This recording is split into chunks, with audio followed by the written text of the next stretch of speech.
Hello students, hope you all will be fine. Today in this video we are going to continue our chapter 2 units and measurement और आज के इस video में हम सीखेंगे कि मेजरमेंट ऑफ मास कैसे करते हैं। तो बेसिक से शुरू करते हुए सबसे पहले मैं जानना चाहता हूं कि व्हाट इज मास। मास क्या होता है? It is the quantity of matter present inside the body. किसी भी बॉडी के अंदर कितना पदार्थ मौजूद है उसकी अमाउंट को हम क्या बोलते हैं? मास बोलते हैं। In physics, we define two types of mass. Now, this is something new for you. What are two types of mass here? One is inertial mass and the second is gravitational mass. How do we define inertial mass? The mass is such a quantity which gives inertia to a body in translatory motion. अगर कोई चीज translatory motion में है तो उसका जो मास है body का वो उसको क्या प्रदान करता है, क्या उसको देता है? उसको इनर्शिया देता है। So this is how we define inertial mass. और इसका जो फॉर्मूला है वो कैसे देते हैं? Newton second law of motion से। क्या थी Newton second law of motion की derived form? Net external force is equal to mass into acceleration. तो यहां से मैं इनर्शियल मास का फॉर्मूला दूंगा। It is written in subscript, नीचे लिखा गया उसके पैर में। तो ये आएगा external force divided by acceleration. जितना ज्यादा मास होगा उतनी कम एक्सेलरेशन होगी, जितना कम मास होगा उतनी ज्यादा एक्सेलरेशन होगी फॉर द सेम फोर्स। मतलब अगर आप 1 किलो के ऊपर 10 न्यूटन फोर्स लगाओगे या 5 किलो के ऊपर 10 न्यूटन फोर्स लगाओगे तो किस में ज्यादा चेंज इन वेलोसिटी आएगा? जो 1 किलो वाला था, क्योंकि उसका मास क्या है? कम है। तो यहाँ पे मास किसको बर्थ दे रहा है? इनर्शिया को। तो इनर्शियल मास क्या है? एक ऐसी प्रॉपर्टी है जो किसी बॉडी में इनर्शिया पैदा करती है। अच्छा, ग्रेविटेशनल मास को कैसे डिफाइन करते हैं? न्यूटन ने सेकंड लॉ ऑफ मोशन दिया था, न्यूटन ने ही यूनिवर्सल लॉ ऑफ ग्रेविटेशन दिया था। याद है किसी को फॉर्मूला? क्या होता था? F is equal to G mass of earth into mass of body divided by square of radius of earth. यहां पे मैं मान के चल रहा हूं कि body is very near to the surface of earth, इसीलिए मैंने डिस्टेंस की बजाय रेडियस ले लिया। तो यहां से आप मास ऑफ बॉडी जो है उसको कैसे निकालोगे? तो gravitational mass, I am using subscript small g for gravitational mass. ये किसके बराबर आएगा? जरा उस फॉर्मूला को मैनिपुलेट कर लो। फोर्स के साथ आ जाएगा R square, so force into R square upon gravitational constant into mass of earth. Right, M यहां पे क्या है? Mass of earth. तो हम यहां पे ग्रेविटेशनल मास को कैसे डिफाइन करेंगे? ग्रेविटेशनल मास दरअसल डिटरमिन करती है, पता लगाती है किस चीज का? ग्रेविटेशनल पुल का, कि किसी बॉडी के ऊपर कितनी डाउनवर्ड पुल लग रही है। For example, if I am standing here in front of you on the floor of this room, तो मेरे मास की वजह से अर्थ मेरे ऊपर क्या लगा रही है? ग्रेविटेशनल पुल लगा रही है। तो मैं अपने मास से उस ग्रेविटेशनल पुल का पता लगा सकता हूं।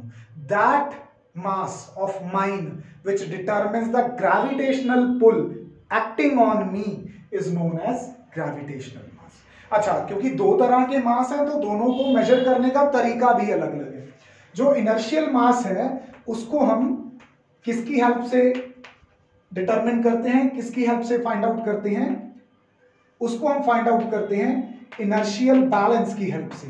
अब आप कहोगे कि ये बैलेंस का मतलब यहाँ पे क्या? बैलेंस का मतलब होता है कोई भी इंस्ट्रूमेंट जो चीजों का मास मेजर करने के काम आता है। ओल्ड लैंग्वेज में इसको तकड़ी बोला जाता है ना?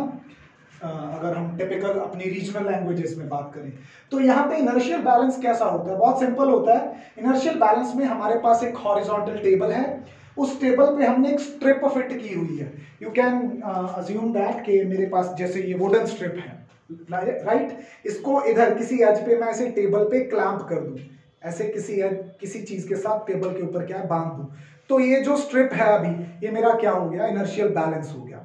ये हालांकि यहाँ पे किसी सॉफ्ट मेटल का बनाया जाता है, बहुत ही थिन, और इसके पार्ट समझ लो, इसको बोलते हैं स्ट्रिप, राइट? इसके आगे वाले पोर्शन को बोलते हैं पैन। पैन मतलब समथिंग जिसमें कुछ रखा जाता है। क्या रखते हैं उसमें? हम बॉडी रखते हैं जिसका हमें मास पता करना होता है। अब होगा क्या? अगर इसका दूसरा एज फिक्स है, मैं इसके यहाँ पे कुछ रखूंगा इस पैन में, तो ये क्या करने लगेगी, स्ट्रिप ऑसिलेट करने लगेगी ना। अभी ये प्रैक्टिकली देखा गया कि इस स्ट्रिप के ऑसिलेट करने का जो टाइम पीरियड का स्क्वायर है वो इसमें रखी गई बॉडी के मास के डायरेक्टली प्रोपोर्शनल है। ध्यान से समझ लो, the square of the time period of oscillation of this strip is directly proportional to the mass kept on it. मतलब अगर यहां पे कोई मास m रखा गया है तो उसका टाइम t स्क्वायर आता है। अब सपोज कर लो कि आप मास डबल कर दो, मतलब m की बजाय कितना कर दो, 2m कर दो, तो यहां पे टाइम पीरियड उसका 4 गुना ज्यादा हो जाएगा। तो यहां पे कौन रोल प्ले कर रहा है, स्ट्रिप मूव करना चाहती है, कौन उसके ऊपर इनर्शिया लगा रहा है, जो मास है उसके ऊपर इनर्शिया लगा रहा है, मतलब उसको मूव करने से रोक रहा है। इनर्शिया की बेसिक डेफिनेशन तो हमें आती ही है, इनएबिलिटी ऑफ ए बॉडी, ठीक है। तो अगर मैं यहां पे दो मास सपोज कर लूं, एक मास मुझे ऑलरेडी पता है, इसको मैं बोलता हूं नोन मास, ठीक है, स्टैंडर्ड जो हमारे पास होते हैं, आधा किलो, 1 किलो, 100 ग्राम, 200 ग्राम। दूसरा हमारे पास है अननोन मास। मैं बोल देता हूं कि जो नोन मास है वो m1 है, उसको जब इस पैन में रखा तो ये स्ट्रिप ऑसिलेट करने लगी। मैंने 20 ऑसिलेशंस का टाइम नोट कर लिया, let's say it comes out to be 40 seconds. तो एक ऑसिलेशन का कितना टाइम हो गया, 40/20 2 सेकेंड्स। तो इस तरह से टाइम पीरियड हम निकाल सकते हैं। तो m1 मास के लिए हमने जो टाइम पीरियड पता किया, टाइम पीरियड क्या होता है, एक ऑसिलेशन कंप्लीट करने का टाइम, ठीक है, t1 आ गया। अब इसमें हमने m2 मास रख दिया, इसकी वैल्यू हमें पता नहीं है, इसकी तो हमें पता था, this is known to us, 100 gram, 200 gram, 300 gram, लेकिन यहां पे नहीं पता था कितने ग्राम्स है। तो इसका टाइम पीरियड हमने निकाल लिया, that comes out to be t2। अब इन चारों में से हमें 3 चीजें पता है, हमें m1 पता है, हमें t1 पता है, हमने t2 निकाल रखा है ऑसिलेशन से, हमें उसके ऊपर मास नहीं पता कितना है। तो ये वाला जो रिलेशन है इसको यूज करते हुए मैं क्या बनाऊंगा, इसके लिए रिलेशन क्या बनेगा, t1 का square proportional to m1। Okay, इसके लिए क्या बनेगा, t2 का स्क्वायर प्रोपोर्शनल टू m2। अब एक बात ध्यान से समझो आप, यहाँ पे अगर प्रोपोर्शनैलिटी कांस्टेंट हटा के इक्वल टू लगाऊंगा भी यहाँ पे, तो जितना कांस्टेंट फैक्टर यहाँ पे आएगा उतना ही कांस्टेंट फैक्टर यहाँ पे आएगा, which depends on the material of which strip is made, right? इससे बाकी चीजों का कोई लेना देना नहीं है। अगर मैं इन दोनों इक्वेशंस को डिवाइड करूं तो क्या होने वाला है, जो वो कॉमन फैक्टर आएगा, वो जो यहाँ पे प्रोपोर्शनैलिटी कांस्टेंट आएगा, लेट्स से k, तो इसके लिए भी k है, इसके लिए भी k है। जब दोनों को डिवाइड करेंगे तो k क्या हो जाएगा, कैंसल आउट हो जाएगा। तो मैं सिंपली यहाँ पे लिख सकता हूँ, लेट्स से सेकंड इक्वेशन को फर्स्ट से डिवाइड करते हैं, t2 square by t1 square, left side से लेफ्ट साइड डिवाइड होगी, इज इक्वल टू, यहाँ पे आता k, यहाँ पे आता ना कोई k, m2 bye k m1, वो k से k क्या हो जाता, कैंसल। अगर वो k से k कैंसल हो जाएगा तो यहां से मैं क्या निकाल सकता हूं, which was unknown to me, कौन अननोन था, m2। तो यहां से बेटा m2 क्या आ जाएगा, t2 square by t1 square into m1। इस फॉर्मूला से आप इजीली जो इनर्शियल मास है उसको निकाल सकते हो। सो वेरी सिंपल मेथड, क्या यूज किया, इनर्शियल बैलेंस यूज किया।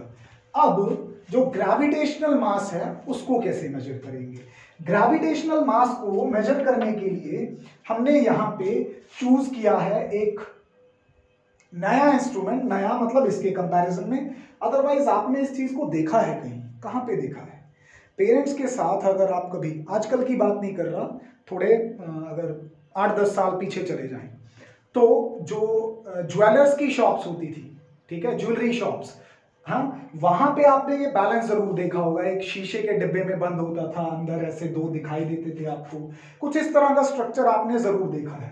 इसको हम बोलते हैं फिजिकल बैलेंस। क्या बोलते हैं, दिस इज फिजिकल बैलेंस। इसका काम बड़ा आसान था, आजकल तो वो इलेक्ट्रॉनिक वाले आ गए ना, रखो उस पे वो रेड सी स्क्रीन होती है, नंबर आ जाता है। अच्छा, ऐसे इस तरह का इसका ही एक और इसके जैसा एक और डिवाइस आपने किसी किराना स्टोर पे जरूर देखा होगा। एक तरफ लोहे के बट्टे रखते हैं, दूसरी तरफ वो कोई भी चीज आप खरीदने जाओ, चीनी, आटा या कुछ भी, उसको डाल के वहां पे क्या करते हैं, बैलेंस करते हैं। तो कुछ उसी प्रिंसिपल पे काम करता है। फिजिकल बैलेंस का जो प्रिंसिपल होता है वो प्रिंसिपल ऑफ मोमेंट्स होता है। अब आप कहोगे कि सर ये तो नई चीज इंट्रोड्यूस कर दी, प्रिंसिपल ऑफ मोमेंट्स। मैं समझा सकता हूं बड़ी आसानी से, आपकी लाइफ से इंपॉर्टेंट है, आपकी लाइफ से रिलेटेड है। आप कभी पार्क में गए हैं तो आपने उस सीसॉ पे जरूर खेला होगा, वो जो ऊपर नीचे होते हैं प्लेटफॉर्म्स। वो क्या होता है, बैलेंसिंग एक लेंथ होती है, रॉड होती है जिसके दो प्लेटफॉर्म्स होते हैं। इस तरफ आपका कोई फ्रेंड बैठ जाता है, इस तरफ आप बैठ जाते हो, फिर एक दूसरे को बैलेंस करने की कोशिश करते हो। तो एक अगर इस तरह से घूमता है तो दूसरा इस तरह से घूमता है, राइट। अगर एक इस तरह से जाता है, एक इस तरह से जाता है। प्रिंसिपल ऑफ मूवमेंट्स क्या कहता है कि जितना रोटेशनल फोर्स इधर होगी उतना ही रोटेशनल फोर्स इधर होगी। Rotational force of left side is equal to rotational force of right side. अगर ये बैलेंस कर जाए तो नेट फोर्स क्या हो जाती है, रोटेशनल फोर्स 0। तो यहां पे भी जब आपके पैन बैलेंस कर जाते हैं, पहले तो ऐसे हिलते रहते हैं, थोड़ी देर बाद बैलेंस हो जाते हैं, तो आप वहां पे कह सकते हो कि नेट रोटेशनल फोर्स क्या लग रही है, 0। अच्छा, इसमें दो पैन होते हैं, एक लेफ्ट पैन होता है, एक राइट पैन होता है। मिडल में होता है एक बड़ा सा पिलर। इस पिलर के सेंटर में एक पॉइंटर होता है। ये पॉइंटर नीचे 0 मार्क मिडल पे हो सकता है या लेफ्ट राइट पे हो सकता है। इसको बोलते हैं बीम। कुछ आपको लगेगा कि ये वो पुरानी, जैसे किसी लाला जी के पास या किसी सब्जी बेचने वाले के पास होता था बैलेंस, तकड़ी मिडल में से पकड़ के दोनों तरफ कुछ ना कुछ डाल के लेफ्ट राइट पैन में वो मेजर करके देते थे, कुछ वैसा है। तो यहाँ पे वो स्टिक का काम कौन कर रहा है, ये बीम कर रहा है, राइट। इसके दोनों तरफ पैन्स हैं। अभी जो लेफ्ट पैन है, लेफ्ट पैन के अंदर हम क्या करते हैं, जो अननोन मास था हमारे पास, आपको कोई अननोन मास दे दिया मैंने, ये इसमें आप रख देते हो, तो क्या होगा कि बीम इस तरफ झुक जाएगा। पहले ये बीम आपको इंश्योर करना है कि हॉरिजॉन्टल हो, बिल्कुल ऐसे। जब आप लेफ्ट पैन में कोई अननोन मास रख दोगे तो ये इस तरफ झुक जाएगा और दूसरी तरफ से क्या हो जाएगा, ऊपर उड़ जाएगा। अभी इसमें आप क्या करोगे, कुछ नोन वेट रखने शुरू करोगे। नोन वेट का मतलब है जिनके ऊपर लिखा होता है कि ये 100 ग्राम है, ये 50 ग्राम है, ये 10 ग्राम है, इस तरह से मेंशन होता है। आप धीरे धीरे वेट ऐड ऑन करते जाओगे। कब तक ऐड ऑन करते रहोगे, जब तक ये बीम जो ऐसे झुका था वापस क्या नहीं हो जाता, हॉरिजॉन्टल नहीं हो जाता। ठीक है, बड़ी सिंपल सी प्रोसेस आपने देखी है, बस मैं आज उसको थोड़ा टेक्निकल वे में समझा रहा हूं। तो जब ये बैलेंस हो जाएगा तो आप कह सकते हो कि जितना ग्रेविटेशनल पुल इस राइट पैन पे लग रहा है जिसमें आपने नोन मास रखा है, उतना ही ग्रेविटेशनल पुल आपके लेफ्ट पैन पे लग रहा है। जब दोनों ऐसे बैलेंस कर जाएंगे, दोनों पे ग्रेविटेशनल पुल इक्वल होगी, तब आप क्या कह सकते हो कि अब इन पे ग्रेविटेशनल पुल सेम है, जिसका मतलब है कि लेफ्ट और राइट पैन में मास सेम है। ये मास अननोन मास किसके बराबर होगा, जितना राइट पैन के अंदर नोन मास है। तो कोई भी दुकानदार, कोई भी सब्जी वाला बिना उसकी नॉलेज के, उसको इतनी टेक्निकलिटीज नहीं पता होंगी जितनी अब आपको पता चल चुकी है। इन प्रिंसिपल्स को यूज करके अपने हिसाब से आपको कोई चीज तोल के दे देता है कि ये 1 किलो है, ये 2 किलो है, ये 3 किलो है। तो इसको बोलते हैं फिजिकल बैलेंस। अच्छा, एक कमाल की बात यहाँ पे क्या निकल के आई, अगर आपके पास सेम अननोन बॉडी थी, एक बार आपने उसका मास मेजर किया इससे इनर्शियल बैलेंस से, एक बार मेजर किया ग्रेविटेशनल मास आपने उसका किससे, फिजिकल बैलेंस से, both of the masses comes out to be same. कोई फर्क नहीं था, सिर्फ उनकी डेफिनेशन का डिफरेंस था। एक बार मास कंट्रीब्यूट कर रहा था इनर्शिया के लिए, एक बार ये कंट्रीब्यूट कर रहा था ग्रेविटेशनल पुल के लिए, जबकि उसकी अमाउंट टू डिफरेंट मेथड से मेजर करने के बाद क्या आई, सेम आई। It should be there, otherwise ये तो डिफरेंट हो जाएगा कि एक तरीके से कुछ और वैल्यू आ रही है, दूसरे तरीके से कुछ और वैल्यू आ रही है। तो फिजिक्स जो है वो कंसिस्टेंट नहीं रह पाएगी। तो उसकी कंसिस्टेंसी यहाँ पे एस्टैब्लिश होना बहुत जरूरी था। हमने 2 डिफरेंट मेथड से चेक किया। अगर इस मेथड में अननोन मास जो है 100 ग्राम आ रहा था, तो अगर उसी को लेके फिजिकल बैलेंस में डालें तो यहाँ पे भी 100 ग्राम ही आएगा। दोनों मास क्या आते हैं, इक्वल यहाँ पे आते हैं, right. Now we have studied about 2 types of mass. Then you have heard about one more term that is known as weight. यहां पे मैं डिफरेंशिएट करना चाहूंगा दोनों को। सबसे पहले वेट की मेजरमेंट का तरीका देख लेते हैं। वेट हमें पता है कि क्या होता है, weight is the force that acts on a body because of the gravity. ठीक है, वेट को मेजर करने के लिए हम यहाँ पे स्प्रिंग बैलेंस यूज करते हैं। आपने कई जगह पे देखा होगा ये, इसको स्प्रिंग बैलेंस इसलिए बोलते हैं क्योंकि इसके अंदर लगा होता है एक स्प्रिंग, राइट, और ऊपर इसके एक फिक्स सरफेस होती है। इसको हम अपने हाथ में भी पकड़ सकते हैं या कहीं पे टांग भी सकते हैं। और यहाँ पे जो लोअर हुक है, इसके साथ हम बॉडी को हैंग करते हैं। तो जैसे ही बॉडी को हैंग करते हैं, इसके ऊपर क्या लगती है, डाउनवर्ड फोर्स लगती है बॉडी के ऊपर ड्यू टू ग्रेविटी, राइट। इस डाउनवर्ड फोर्स का नाम ही क्या है, वेट है। तो जैसे ही ये वेट इसके ऊपर काम करने लगेगा, ये जो स्प्रिंग है जो पहले अपनी नेचुरल लेंथ में था, ये थोड़ा खिंचने लगता है और इसके साथ जुड़ा होता है एक पॉइंटर। वो पॉइंटर क्या करता है, इधर बने हुए स्केल के ऊपर रीडिंग देता है। ये जो स्प्रिंग बैलेंस है, it is based on a law, आपने पहली बार सुनना है उसके बारे में, that is known as Hooke's law. Hooke was a scientist, right. इस हुक लॉ के अकॉर्डिंग क्या होता है कि ये जो डाउनवर्ड फोर्स लग रही है, ये डायरेक्टली प्रोपोर्शनल होगी डिस्प्लेसमेंट के। किसकी डिस्प्लेसमेंट, ये स्प्रिंग की डिस्प्लेसमेंट। और अगर मैं यहाँ पे इज इक्वल टू लगा दूं तो फोर्स कितनी आती है, के एक्स, राइट।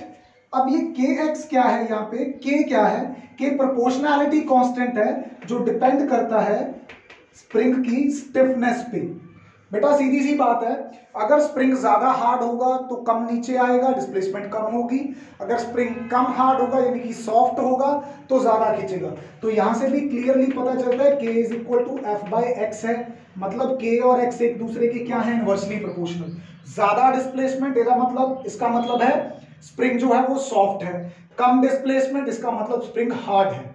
तो हुक्स लॉ के ऊपर बेस्ड होता है ये, यहां पे हमारे पास स्प्रिंग बैलेंस, राइट। अब थोड़ा सा डिफरेंस देख लेते हैं। हालांकि 9th क्लास में आपने पढ़ा है, जो मास है वो स्केलर होता है, weight because of a force, ये इसकी पर्टिकुलर डायरेक्शन होती है, इट इज वेट, राइट। जो मास है फंडामेंटल है, लेकिन वेट फंडामेंटल नहीं है। जो वेट होता है वो हमें पता है mass into acceleration due to gravity होता है। एक्सेलरेशन ड्यू टू ग्रेविटी आगे फर्दर डिपेंड करती है अदर फैक्टर्स पे। यूनिट जो है मास की वो किलोग्राम है, और वेट की यूनिट जो है, क्योंकि ये फोर्स है तो न्यूटन होती है। न्यूटन के अलावा अगर आप में से किसी ने स्प्रिंग बैलेंस को बहुत ध्यान से देखा है तो इसके दोनों तरफ एक्चुअली स्केल होते हैं, राइट। जो एक तरफ स्केल होता है उस पे तो किलोग्राम यूनिट लिखी होती है। यहां पे मतलब आपको साथ के साथ क्या बताया जाता है, मास बता देता है स्प्रिंग बैलेंस। लेकिन एक तरफ जो यूनिट लिखी होती है वो ये लिखी होगी। Now don't confuse kilogram weight with kilogram. Let me be very clear here. जो किलोग्राम है वो मास की यूनिट है और जो किलोग्राम वेट है वो वेट की यूनिट होती है। So remember this thing. 1 kilogram weight में ऑलमोस्ट 10 न्यूटन, एग्जैक्टली 9.8 न्यूटन होते हैं। कांस्टेंट होता है मास, कभी नहीं बदलता। आप कहीं भी चले जाओ, अर्थ पे, मून पे, अर्थ पे भी कहीं भी चले जाओ, लेकिन जो आपका वेट है ये बदलता रहता है। 9th स्टैंडर्ड में पढ़ा था, आपका वेट पोल्स पे ज्यादा होगा, इक्वेटर पे कम होगा, मून पे तो और भी कम हो जाएगा, ठीक है। तो वेट आपका वेरिएबल होता है। अच्छा, मास कभी नहीं जीरो हो सकता। अगर किसी बॉडी का मास जीरो है, इसका मतलब वो बॉडी ही नहीं है। You are talking about something invisible जो वहां पे है ही नहीं, राइट। लेकिन अगर किसी बॉडी का मास जीरो नहीं हो सकता, लेकिन किसी बॉडी का वेट जीरो हो सकता है। वेट जीरो किन जगहों पे होगा, जिन जगहों पे आपके ऊपर जो ग्रेविटेशनल फोर्स है वो क्या लगेगी, वो जीरो लगेगी। वहां पे जी की वैल्यू जीरो हो जाएगी तो आपका वेट भी क्या हो जाएगा, जीरो हो जाएगा। The next topic that we come across is measurement of time. Time is simply what a clock reads. ये शब्द मेरे नहीं है, this is said by a great scientist, a great physicist, sir Albert Einstein. According to Albert Einstein, time क्या है, जो एक घड़ी सिंपली रीड करती है। आपसे अक्सर पूछा जाए टाइम क्या हो गया, तो आप क्या करते हो, क्लॉक देखते हो, क्लॉक देख के बताते हो 140 हो गए, 145 हो गए, ठीक है। तो क्लॉक जो चीज रीड करे आप उसको क्या बोल देते हो, टाइम बोल देते हो। अभी सवाल मन में ये आता है कि कोई चीज क्लॉक कैसे बनती है, हाउ डू वी डिसाइड कि इतना ही 1 घंटा है। हालांकि हमने 1 सेकेंड डिफाइन कर लिया है, बड़ा कॉम्प्लिकेटेड सा, लेकिन यहां पे क्लॉक कौन बन सकता है, who can be a clock, what can be a clock, any phenomena, कोई भी ऐसी घटना विच रिपीट itself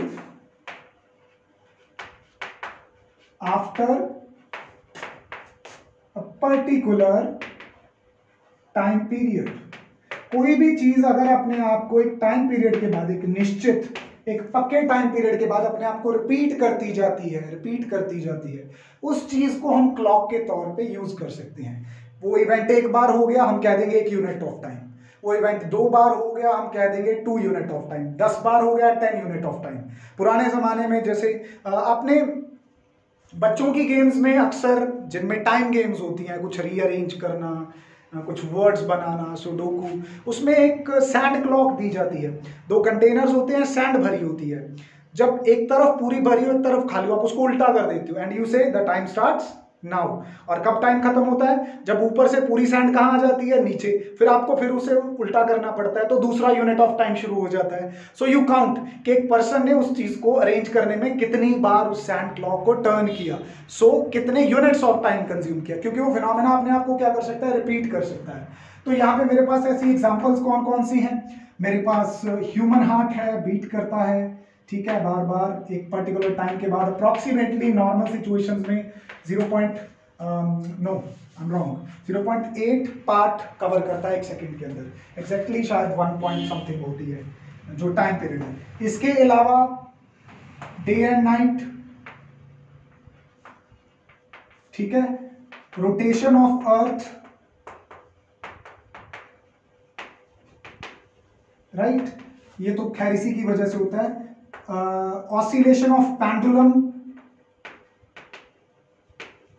पेंडुलम ऑसिलेट करे, जैसे मैं तुम्हें कोई न्यूमेरिकल दे दूं, मेरे हाथ में पेंडुलम है, मैं कहूंगा कि मैं इसको अभी यहाँ एक एक्सट्रीम से छोड़ रहा हूं, तो जब तक ये 20 बार नहीं ऑसिलेट कर जाता तब तक का टाइम है तुम्हारे लिए न्यूमेरिकल करने का।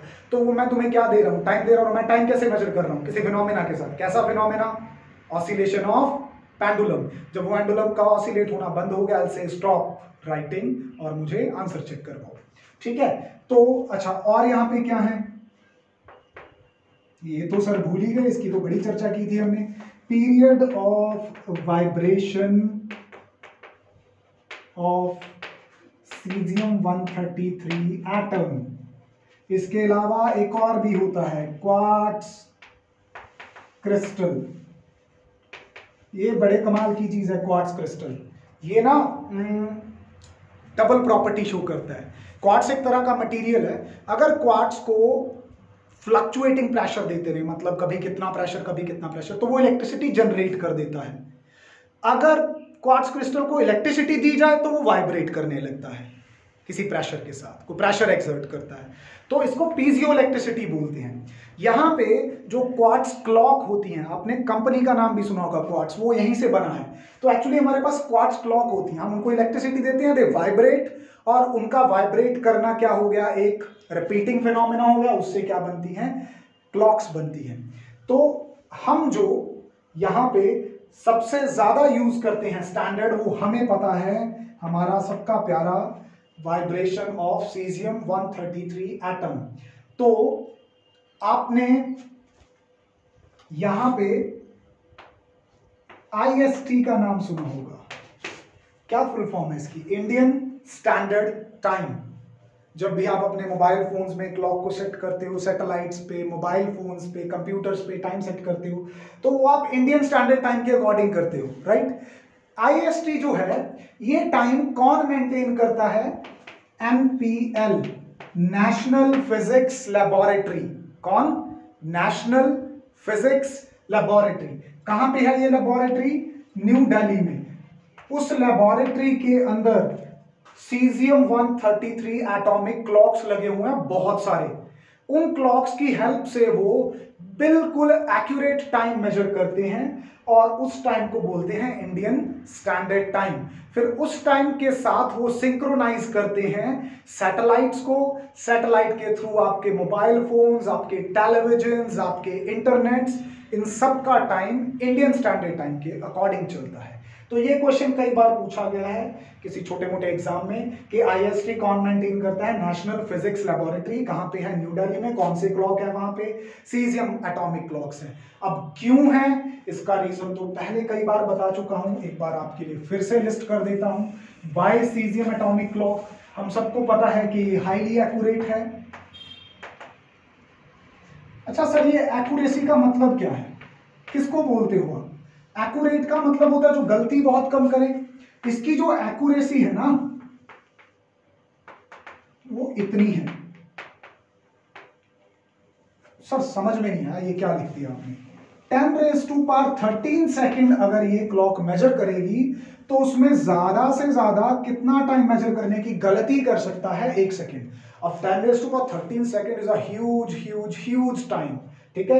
इतना लंबा समय मेजर करते करते अगर इससे 1 सेकेंड की गलती आगे पीछे हो भी जाए तो हम इसको हाईली एक्यूरेट मानते हैं, बहुत ज्यादा एक्यूरेट है। दूसरा, इम्पेरिशेबल है। इम्पेरिशेबल का मतलब है कि खराब नहीं होता ये कभी भी। ऐसे नहीं है कि एप्पल की तरह, मैंगो की तरह गल सड़ जाएगा, ऐसा कुछ नहीं होता इसके साथ। अच्छा, अनअफेक्टेड रहता है। किससे अनअफेक्टेड रहता है? टेम्परेचर चेंज करे, एटमॉस्फेरिक प्रेशर चेंज करे तो उसका इसके ऊपर कोई असर नहीं है, ये अपना काम करता जाता है। तो तुम्हें भी ऐसा ही बनना है, ठीक है। उसके बाद इजीली रिप्रोड्यूस किया जा सकता है किसी भी लेबोरेटरी में, अच्छी लेबोरेटरी में। कोई अच्छी लेबोरेटरी है उस पे, वहां पे आप ये क्लॉक डेवलप कर सकते हो। So that's all about the measurement of time. यहां तक हम अपने इस चैप्टर का एक पोर्शन खत्म कर लेते हैं।